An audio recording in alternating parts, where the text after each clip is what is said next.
You are in 2026, yet you are not thankful for being born in this era. You have a choice to protest, a choice to speak against your president, a choice to talk about the wealthy on social media. In old days, people got beheaded for not crying enough. Today, we enjoy the rule of law and freedom of speech. But the kings, the presidents of their day, turned murder into a hobby, built thrones out of fear, and racked up thousands of body counts. Not the kind you're thinking of. You're about to meet 5 rulers who did this and worse. This isn't a movie. Every single thing you're about to hear actually happened. Start with the man who inspired the most famous vampire story ever written. His real name was Vlad III, and he ruled a small region called Wallachia, in what's now Romania, back in the 1400s. Vlad had a signature method of killing, and it's the reason people still whisper his nickname today, Vlad the Impaler. Picture a long wooden pole, sharpened at one end. Vlad's men would force that pole into a prisoner's body, and then stand the pole upright in the ground, so the person hung there, still alive, sometimes for an entire day, before they finally died. He didn't do this to 1 or 2 people. He did it to thousands. In 1462, an Ottoman army marched toward Vlad's capital, and what they found stopped them cold. A field, stretching for over a mile, filled with rotting bodies still hanging on their poles, birds picking at the corpses,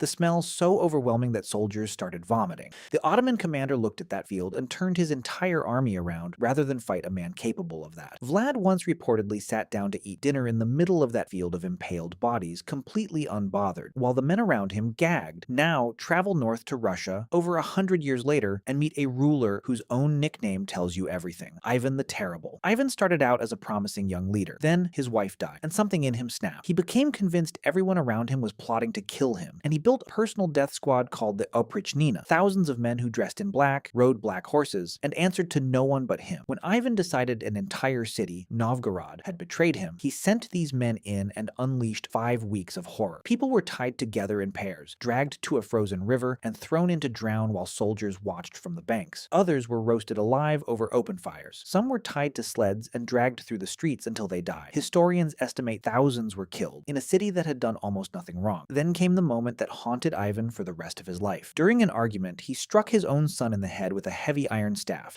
His son collapsed, bleeding, and died days later. Ivan reportedly held his dying son in his arms, screaming in grief, fully aware that his own rage had just wiped out his family's future. Head south now to what's today South Africa in the early 1800s and meet a king who built one of the most feared armies in African history through brutal discipline, Shaka, king of the Zulu. Shaka trained his warriors to fight up close with short stabbing spears, and he enforced total obedience with a simple rule. If you dropped your spear in battle, you were executed on the spot. No exceptions. When Shaka's mother died, he demanded a mourning period so extreme it turned into a massacre. People were expected to cry so hard and so visibly that Shaka's guards patrolled looking for anyone who wasn't grieving convincingly enough. Not crying hard enough or being caught smiling could get you killed instantly. Historians believe thousands died during that mourning period alone, over grief that wasn't performed dramatically enough. Pregnant women were killed on Shaka's orders too, along with their husbands, and for a period he even banned people from planting crops or drinking milk, plunging his own kingdom into famine, all as an expression of his personal grief. Eventually, the men closest to him, including his own half-brothers, decided the only way to stop him was to stab him to death themselves. Now for a king whose crimes weren't committed with a sword in his own hand, but from a palace thousands of miles away from his victims, King Leopold II of Belgium. In the late 1800s, Leopold personally claimed an enormous piece of Central Africa, calling it the Congo Free State, and ran it like his own private business. He forced local villages to harvest rubber and set quotas that were often impossible to meet.